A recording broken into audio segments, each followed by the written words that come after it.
For our next feature, we're going to bring in a couple of experts. The first one is Lisa. Lisa, help me, because this is your area of expertise. Well, I would say our guest is the where the buck stops. Well, that's true, but I think you can assist in this conversation. I can definitely assist, yes. Shore RCMP been warning the public, especially parents, to get up to speed on e-mobility devices.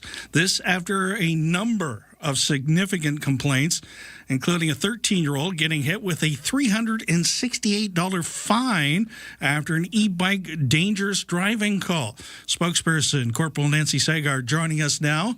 Good morning, Corporal. Good morning. Thanks for having me. Well, great to have you on board. I've got Lisa with me, and Lisa knows her e-scooters, motorcycles, all those things. So I think she can really help with this discussion. So when did the increase of so many complaints start? And is there a reason for it? Right. So since May, so just the last couple of months here, we've had more than 34 complaints involving e-mobility. That's everything from e-scooters, e-bikes, e-dirt bikes operating on public roadways. So we've seen an influx of these types of complaints, the majority of which are landing between dangerous driving complaints. And so it's quite concerning for us. Nancy, I know there's a disconnect between, because I've had parents ask me too, my 13, 12-year-old is asking for one of these because I have one. I have a Segway 9-bot stand-up scooter, and I realize the power of it and the responsibility as an adult. But of course, a child wouldn't. And they're asking, should I get my child one of these? And I think the technology is out there, and our awareness of the power of the technology has not kept up with it. So there's a real disconnect between what we think is a toy and what is an actual vehicle that could do a lot of damage if it goes sideways. Yeah, for sure. And I think the disconnect comes from the fact that originally scooters, when you saw them years ago, they were just kick scooters, right? They weren't mobilized yet. They didn't have that electric capability. And then once that started, maybe our mindset, society's mindset is still stuck in the fact that, that's just a kick scooter. It's fine. Well, the reality is it's not.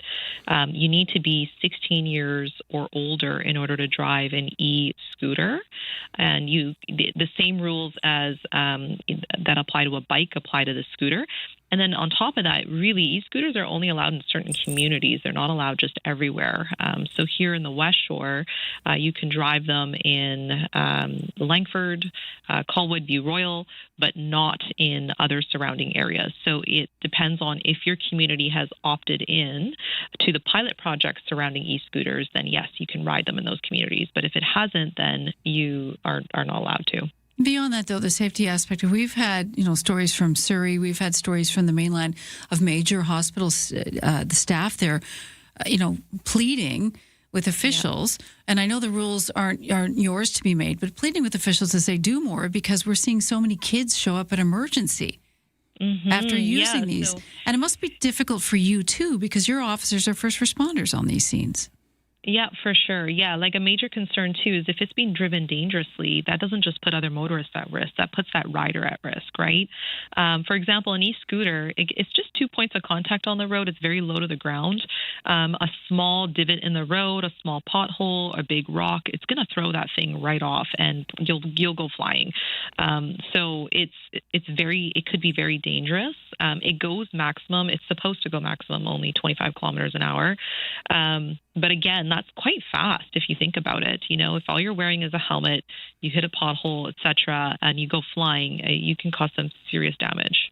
I'm seeing some not even wearing helmets through the city, and I'm seeing cyclists do the same. Is there any kind of campaign underway to start to crack down and start educating people, whether it's just the reminders or fines? Because I know one child or parent has already faced a major fine regarding this. Is there more of this to come?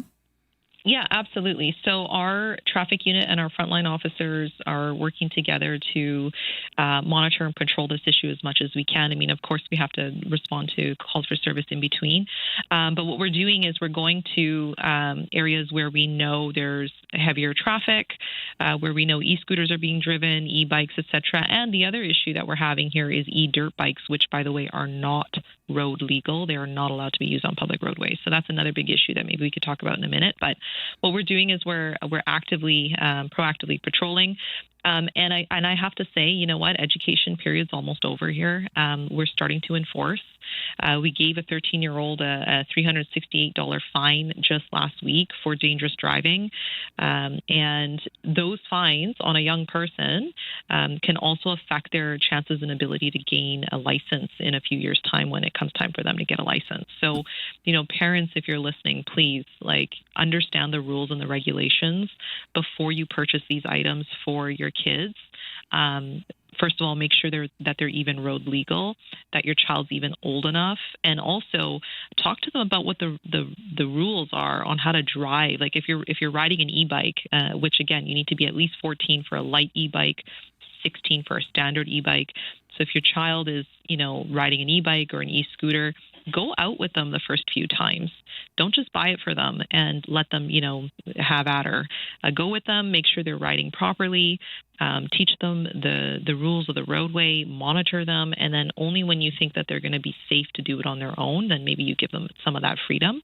But again, they need to be minimum 14 years old for a light e-bike and 16 years old for a scooter. I would say even adults too. I mean, I've hit that throttle by mistake and it's bucked out from under me. Oh, yeah. It's very powerful. If you hit it by mistake, I know what I've done because suddenly the machine is bucking out from under me. And an e-bike does the same thing. They're very powerful, and we don't realize that they're not toys. We had a news poll that we put out on Friday. We're asking people, do you think e-mobility transportation should be licensed similar to other vehicles? 90% said yes. Wow, yeah. So there's a big there you go. The public's ask for talking, this. right? Yeah. There's a big ask for this. One question I had as a novice, explain the difference between a e-dirt bike and a regular e-bike. Yeah, great question. Okay, so while e-bikes and e-scooters are permitted on public roadways under specific regulations, e-dirt bikes are not legal for public roadways. So here's the big difference. With an e-bike, they are speed limited, they have restricted motor output, and they're equipped with functional pedals, and they're classified as bicycles. And as such, they must follow the rules of the road, the same rules that apply to a bicycle. And you've got to be minimum 14 years old to ride that light e-bike or 16 to ride the standard. Now, e-dirt bike, however, it does not have pedals. It relies solely on electric motor, or perhaps you've got the gas one. But because they are not, they don't meet the legal definition of being regulated for the road, they're not allowed to be on the road. They're considered off-road vehicles. And the comparison I like to use all the time is you don't see quads riding around on the highway, right? Because they're off-road vehicles. Same thing with e-dirt bikes. They are off-road vehicles. I think where people are getting confused is that they sometimes look similar to an e-bike. And we're thinking, oh, just because I can purchase it, I can ride it around on the road. No, you cannot. So again, if it's an e-dirt bike, it doesn't have pedals, and it's relying on that electric motor.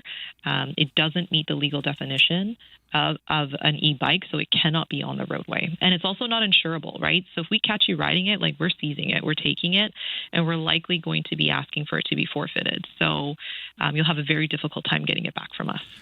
Thanks so much for joining us this morning and bringing us up to date. And we'll follow this story a little bit because I think it's important to get the message and the education that Lisa's talking about through to the public. Thanks for joining us.